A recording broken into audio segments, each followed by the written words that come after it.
tanggapin, bibigyan mo kami ng convenience na advice na babalik sana kami bukas o sa Monday para mag-file. Pero hindi nila ginawa yun. Intention talaga nila na huwag tanggapin ang aming complaint. Magpapasa kami ng impeachment complaint dahil hindi kami papayag na hindi mapanagot si Presidente BBM dito sa malawakang korupsyon sa ating bansa.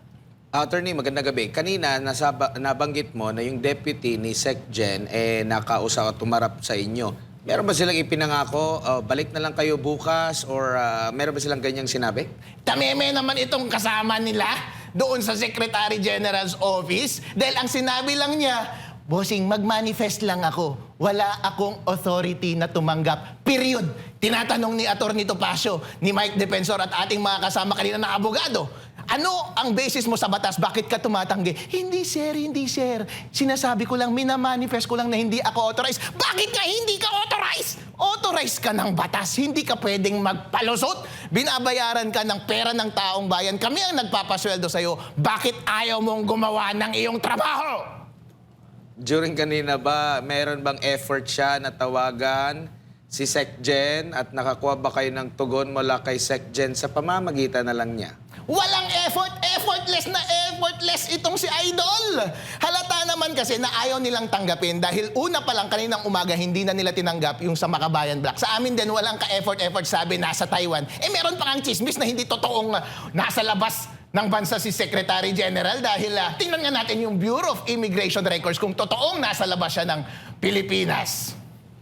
Opo, bukas na po ang huling, kumbaga, ang sa weekdays natin, office days, bukas, Biyernes po at Lunes, babalik na sila. Wala ba silang sinabi na balik na lang kayo bukas and at the same time, babalik pa kayo bukas sa doon? Ano ba ang magiging, at least ngayon, siguro alam na ni SecGen na merong dalawang nakaumang. Hindi ba yun sapat na magre-remind sa kanya, oy, magtrabaho ka, kailangan ka sa opisina? Ang ganda ng tanong mo, Admar, di ba? Kasi kung may intention silang tanggapin ang ating impeachment complaint, di ba sasabihin nila, sorry sir, kapag pumunta ka sa Starbucks, sasabihin nila, pasensya na sir, balik ka na lang bukas kasi wala yung boss namin dito, balik kayo sa Monday. Wala man lang ganun na courtesy. Kung may intention kayong tanggapin, bibigyan mo kami ng convenience na advice na babalik sana kami bukas o sa Monday para mag-file. Pero hindi nila ginawa yun. Intention talaga nila na huwag tanggapin ang aming complaint. Mukha naman kaming tanga.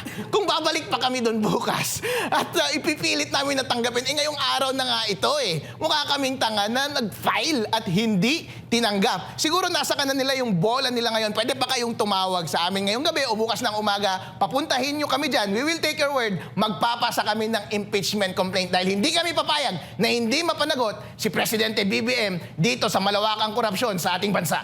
Hindi na ito, kumbaga yung follow-up, hindi lang basta text hanggang tawag, kundi mababasa na talaga ni SecGen mga balita na meron siyang hindi natanggap na mga complaint. No, ngayon, if ever po, attorney, na hindi pa rin tatanggapin hanggang bukas, ano po yung nakikita nyo po dito? Ano bang napag-usapan ninyo na maaaring susunod ninyong hakbang kung pwede ninyong ilahad?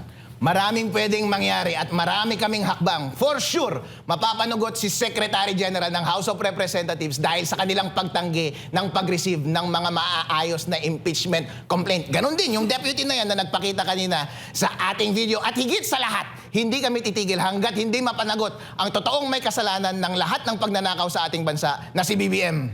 Opo, dito naman po kasi parang hindi natutugma doon sa naging panawagan mismo ng Vice Chairman ng Committee on Justice nung nakapanayam namin siya dito sa SMNI, talagang naghihimok pa sila after nitong isang yung pinakaunang impeachment complaint. Naghihimok pa sila, sa lahat ng may mga complaint ba dyan, maghain na kayo. Yet, marami na, dagdag na dalawa yung naghain. Yun nga, sad to say, hindi kayo napagbigyan na tanggapin yung complaint. Mga mambobola lang tong mga ito. Hoy, hindi nyo kami girlfriend para bola-bolahin. Kung talagang sincero kayo sa inyong pangako na tatanggapin nyo talaga, dapat tinanggap ninyo yung dalawang impeachment complaint na maayos ngayong araw na ito. Mga sinungaling kayo. Opo, doon po ba sa naging paliwanag or pahayag ng Supreme Court, yung kanilang decision ukol nga po dito sa impeachment complaint, ano po yung mga malilinaw dito na nakasaad sa tingin nyo po na parang hindi nasunod dito sa nangyari po ngayon? Malinaw sa House of Representative rules na kapag mag-initiate ka ng complaint, kailangan mong i-tender or i-file sa Secretary General. At yun ang ginawa namin. Lahat po, in form and substance, kompleto po ang aming impeachment complaint. Bakit hindi ninyo tinanggap? Ang duty na yan para tanggapin ay ministerial. Maliwanag na maliwanag sa batas na hindi ninyo ginawa ang inyong trabaho. Kahit siya mismo kanina humarap siya doon sa camera, wala siyang maibigay na paliwanag, walang basehan sa batas kung bakit siya tumanggi na tanggapin ang maayos na impeachment complaint. Parang wala ata siyang choice sa attorney kung tatanggapin niya, baka mawalan siya ng trabaho. Pag hindi niya tatanggapin, baka mawalan din siya ng trabaho. Hindi pwede, hindi tayo pwedeng magduwag-duwagan. Dahil ang nakasalalay dito ay ang kinabukasan ng ating bayan. Ang unang tungkulin po natin ay sa taong bayan, sa publiko, hindi sa presidente, hindi sa bossing natin. Kaya kapag sinasabi ng batas na tanggapin mo ang impeachment complaint, tuparin mo ang iyong trabaho at tungkulin. Opo, dito tayo sa proseso, sir. Sakali man na tanggapin na ito, either bukas ba, at isasama ito, no, ikakalendaryo ito ng speaker, ano po yung next na proseso po niyan? Kasi halimbawa, kung tatanggapin itong tatlo, sino po ang magsasabi kung saan dito sa tatlo ang uusad? Pag-iisahin ba ito? Sa inyo po pagkakaalam po, attorney? Sa Monday, ang House of Representatives, ang na-anticipate namin ay dapat nilang i-refer ang lahat ng impeachment complaint na na-file sa Committee on Justice. Yun yung customary at yun ang ina-expect namin. Kung meron man kayong gagawin na kalokohan, saka tayo magtatapat-tapat kapag ginawa nyo na ulit yun. Opo. At ang tanong dito, kasi yung unang, kung masasagot nyo po or pwede nyo rin hindi sagutin, attorney, dun sa unang naghain ng complaint, isang party list representative ang parang nag-sponsor, nag-endorso nito, no, sa katauhan ni Congressman Nisay, na sinasabing kabilang dun sa tinagurian ng ICI na mga contractors daw.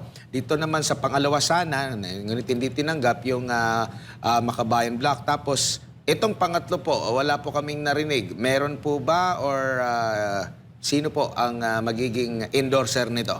Marami kaming endorser. Nandun na sila kanina sa building. Kasama na nga dapat namin silang bababa kanina para mag-file eh. Kaso nga lang, nabalitaan namin na yung filing ng Makabayan Black ay hindi tinanggap. Eh syempre, malamang baka yung amin hindi rin tanggapin. Alangan namang ipapasubo namin sila sa laban na hindi pa nag-uumpisa tapos na-reveal na namin yung identity nila. Eh itong kasama natin sa admin, sila BBM, mga siga itong mga ito eh. Magaling itong mangharas eh. Kaya papahamak ba namin itong makakampi namin? Pero wag po kayong mag-alala, ang lalakas ng aming mga endorser. Kompleto po tayo sa ating complaint.